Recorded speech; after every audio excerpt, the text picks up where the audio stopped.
1/2 tablet once daily after meal. And then, after meals, for 10, for 10, Opo, for 10 days, kasi hinati natin. Opo. Ngayon, kung hindi mo mahati, for 1 cup after meals, every other day.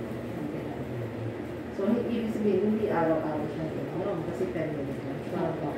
Pero kung kaya mo yung hati-hatiin mo, tapos 1 half for 10 days. Opo.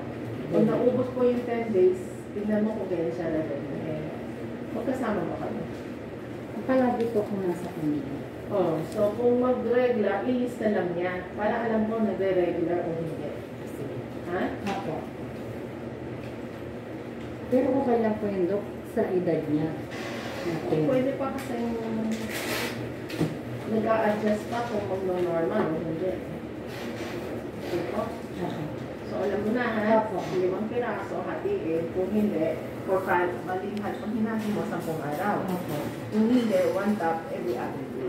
Sa same time, mag-build up na ng ilo. Okay na po. Antay mo yung form mo. Okay.